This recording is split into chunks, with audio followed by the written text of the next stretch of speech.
Hello everyone. अब हम देख लेते हैं क्लास 6 के लिए जो चैप्टर नंबर 3 चल रहा था हमारा साइंस का, उसका टॉपिक हम आगे समझ लेते हैं क्या है। अब हमें आ रहा है इसमें लास्ट टॉपिक। लास्ट में हमने उसमें पढ़ा था बैलेंस डाइट के बारे में, ठीक है, कि बैलेंस डाइट क्या होती है और जंक फूड क्या होते हैं। तो हमें अपनी बॉडी को हेल्दी रखने के लिए बैलेंस डाइट लेना चाहिए और ज्यादा से ज्यादा जंक फूड को अवॉइड करना चाहिए। नेक्स्ट देख लेते हैं हम इसमें millets, nutrition rich cereals. You may have heard of jowar, bajra, ragi and sanwa, ठीक है। These are native crops of India. ये हमें जो ज्वार, बाजरा, रागी, सांवा ये यहाँ के हमारे नेटिव क्रॉप्स हैं। These can be easily cultivated in different climatic conditions. ये इजीली कल्टीवेट हो जाते हैं डिफरेंट क्लाइमेटिक कंडीशन में। These highly nutritious grains are also called millets. इन्हें हम क्या कहते हैं? मिलेट्स कहते हैं। दीज हाईली न्यूट्रिशियस ग्रेन्स हैं, इन्हें हम क्या कहते हैं? Millets. Have you ever had food item made from these millets? क्या आपने कभी ऐसा खाना खाया जो इन मिलेट से बने हों, जैसे कि ज्वार, बाजरा, सांवा, ठीक है।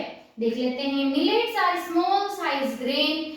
मिलेट्स क्या होते हैं? स्मॉल साइज ग्रेन अनाज होते हैं। Have been an integral part of the Indian diet for centuries. बहुत टाइम से ये इंडियन डाइट का हमारा एक पार्ट है। They have regained popularity due to their numerous health benefit. अब इनको फिर से वही पॉपुलैरिटी मिल रही है जैसे पहले के लोग खाते थे। अब ये फिर से हमारे बीच में बहुत ज्यादा पॉपुलर हो रहे हैं ये जो मिलेट्स हैं, क्योंकि इनसे बहुत ज्यादा हेल्थ बेनिफिट हैं। They are good sources of vitamins, minerals like iron and calcium and dietary fibres as well. इनमें हमारा विटामिन्स, मिनरल्स जैसे कि आयरन, कैल्शियम और डाइटरी फाइबर्स बहुत अच्छे अमाउंट में मिलते हैं। That is the reason they are called nutri cereals, ठीक है। इसी वजह से इनको न्यूट्री सीरियल्स भी कहा जाता है। They contribute significantly to a balanced diet required for the normal functioning of our body, ठीक है। बैलेंस डाइट के लिए ये हमारे लिए बहुत ज्यादा इंपॉर्टेंट है ताकि हमारा बॉडी अच्छे से काम कर सके। Food miles from farm to our, जो फूड है वो कैसे हमारे फार्म से लेकर हमारी प्लेट तक पहुंचता है, ठीक है। How does food reach from a farm to our plate? कैसे फूड फार्म से, खेत से हमारे प्लेट तक आ रहा है। What are the steps involve in this process? इस प्रोसेस में क्या क्या स्टेप्स इन्वॉल्व हैं? Who are the people involve in this process? ऐसे कौन से लोग हैं जो इसमें इन्वॉल्व हैं? Do you know how much time and effort is required to get the wheat flour one seed grain germinate in the farm? क्या आपको पता है कि कितना ज्यादा टाइम और एफर्ट की जरूरत होती है? जैसे कि आटा है, व्हीट फ्लोर है, उसको पहले बोते हैं, फिर वो जर्मिनेट होता होगा, फिर वो उगता है ना, ऐसे करते करते। तो एंटायर प्रोसेस को देखने के लिए हमारे पास ये एक डायग्राम गिवन है, हम इससे समझ लेते हैं। सबसे पहले देखो क्या हो रहा है, फार्मर ग्रोइंग व्हीट, ठीक है। खेतों में देखो बीजों को क्या कर रहे हैं, वो बो रहे हैं, ठीक है। उसके बाद जब वो बड़े हो गए उसके बाद क्या है, threshing and winnowing of the grains. उनको काटा होगा, फिर उनको थ्रेसिंग, विनोइंग, उनको अलग अलग किया होगा। उसके बाद उनको क्या क्या, स्टोरेज ऑफ ग्रेन्स को स्टोर किया होगा। Grinding of grains and packing, उसके बाद उनको ग्राइंड किया होगा, पैक किया होगा, है ना। ग्राइंड किया होगा, पैक। आटा अगर खा रहे, गेहूं थोड़ा खाता है, डायरेक्ट आटा बनाना पड़ता है ना उसके लिए, तो ग्राइंड किया होगा, उसकी पैकिंग की होगी। उसके बाद क्या है, अलग अलग शॉप में उनको क्या किया होगा, ट्रांसपोर्ट किया होगा। और जब शॉप से हम क्या करते हैं, उसको लेते हैं और तब जाके हम उसको बनाते हैं, फिर खाते हैं, वो हमारी प्लेट में प्रेजेंट होता है। तो देखो कितनी लंबी प्रोसेस है इसके लिए, हमारे फार्म टू प्लेट, ठीक है। Story of a chapati, farm, from farm to plate, ऐसे ऐसे करके वो हमारी प्लेट तक आ रहा है। बहुत मेहनत है, हमें तो डायरेक्ट दिखता है कि बस हम खा रहे हैं, ऐसे मजा है दुकान में जाओ लेकर आ जाओ, नहीं। इसके लिए पहले उसके पीछे की बहुत मेहनत है, तब जाके वो शॉप तक आया है और उसके बाद वो आपके घर तक आया है।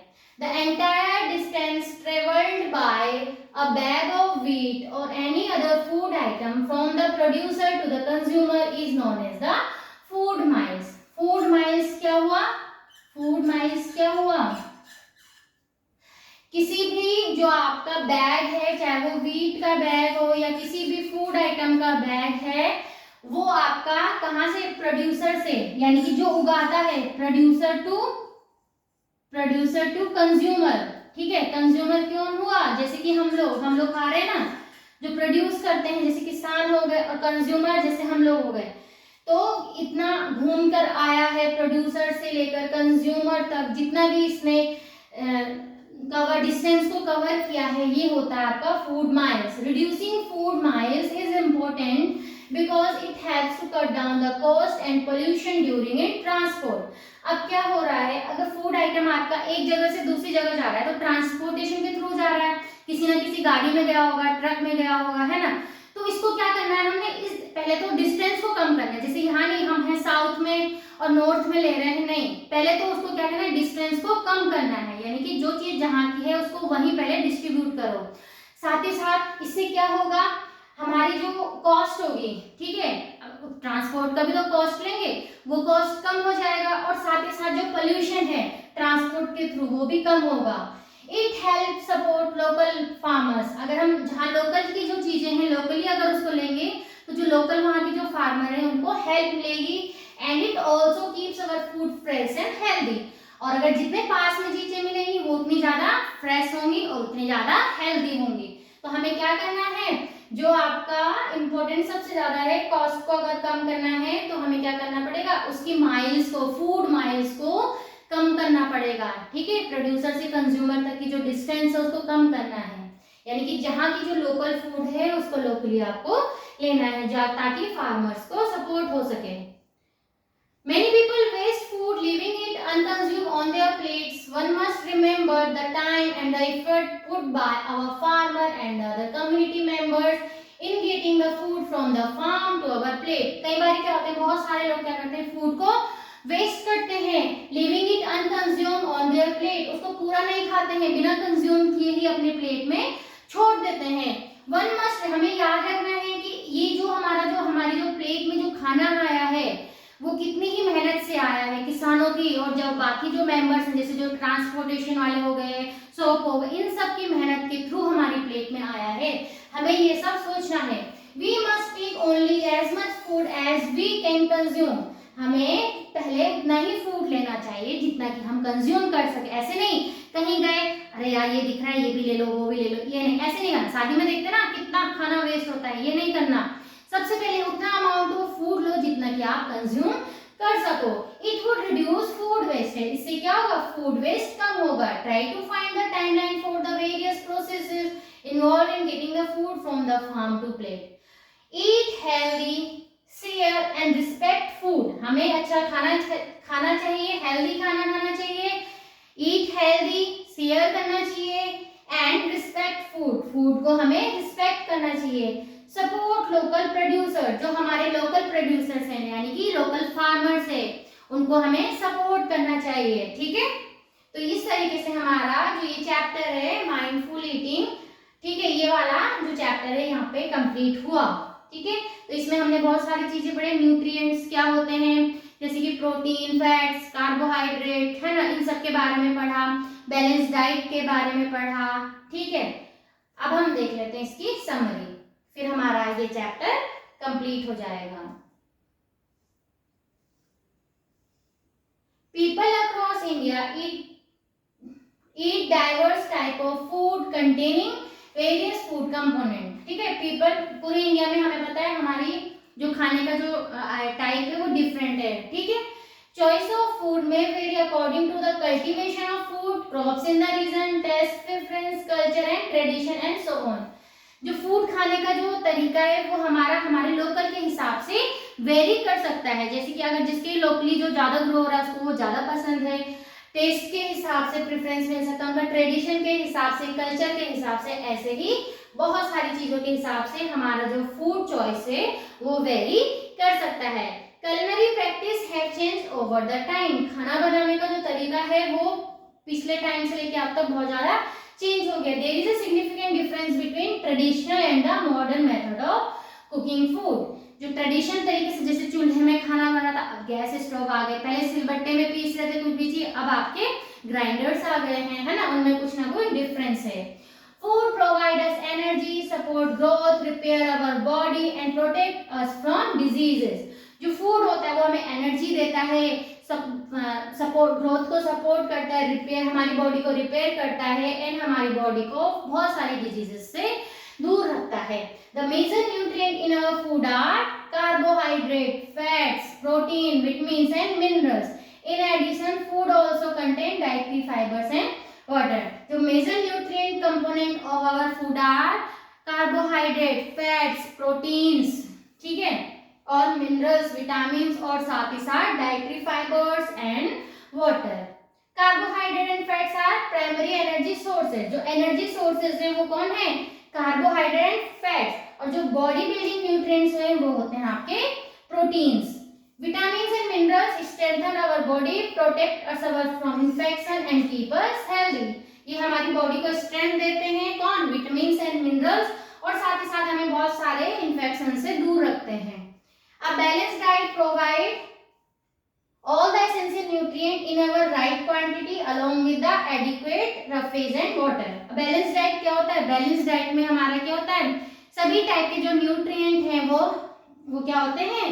राइट क्वांटिटी में प्रेजेंट होते हैं. उसके साथ साथ रफेज और वाटर का होना भी जरूरी है. वो हमारा बैलेंस्ड डाइट हुआ. डेफिशिएंसी ऑफ वन और मोर disease nutrient in our diet for a long time can lead to a deficiency disease and disorder. अगर हमारे फूड में किसी एक न्यूट्रिएंट का बहुत लंबे टाइम से हमने नहीं लिया तो हमें कोई ना कोई डिजीज या डिसऑर्डर हो सकता है. Junk food or unhealthy food as they contain high level of sugar and fats but little protein, minerals, vitamin and dietary fibre. जो जंक फूड होते हैं वो क्या होते हैं? हमारी बॉडी के लिए अनहेल्दी होते हैं, अच्छे नहीं होते हैं, not good for our health. As they contain high levels of sugar and fats. उनमें ज्यादा अमाउंट में शुगर और फैट्स प्रेजेंट होता है बट लो अमाउंट में प्रोटीन, विटामिन, मिनरल्स, रफेज, ये सब लो अमाउंट में प्रेजेंट होता है. Millets are known as nutritious as they provide most of the nutrient required for the normal functioning of our body. जो millets होते हैं उन्हें न्यूट्री सीरियल्स भी कहा जाता है क्योंकि इनसे हमें बहुत अच्छे अमाउंट में न्यूट्रिएंट मिलते हैं. They can be easily cultivated in different climatic conditions. Eating food that is locally grown and plant-based to the extent possible is not only healthy for our body but is also good for our environment, our planet. अब जो locally grown food होता है उसको लेना हमारी body के लिए ज्यादा अच्छा है, वो ज्यादा हेल्दी है क्योंकि वो फ्रेश मिलेगा हमें, ठीक है. जितना फ्रेश होगा उतना हेल्दी होगा और साथ ही साथ हमारे इन्वायरमेंट के लिए भी अच्छा है क्योंकि उसको एक जगह से दूसरी जगह जाने में ज्यादा दूर लेके जाने में जरूरत नहीं है. तो ट्रांसपोर्ट की वजह से जो आपका पोल्यूशन हो रहा है वो भी नहीं होगा, ठीक है. नेक्स्ट आता है आपका the distance travelled by a food item from the place of its production to the consumer is called food miles. जो आपका डिस्टेंस है किसी भी फूड आइटम को ट्रेवल करने के लिए जहां से वो प्रोड्यूस हुआ है और कंज्यूमर तक लाने में, उसको हम क्या कहते हैं? Food mile. We must aim to minimize the food miles. इस फूड माइल्स को हमें जितना हो सके उतना कम रखना चाहिए. We should never waste food and only take as much as we can consume. हमें फूड को कभी भी वेस्ट नहीं करना है, उतना ही फूड लेना है जितना कि हम कंज्यूम कर सके. इस तरीके से आपका ये वाला चैप्टर यहाँ पे कंप्लीट होता है, ठीक है. Thank you. अगर आपको समझ आए तो please like, share and subscribe our channel और अच्छे से आप इस चैप्टर को समझ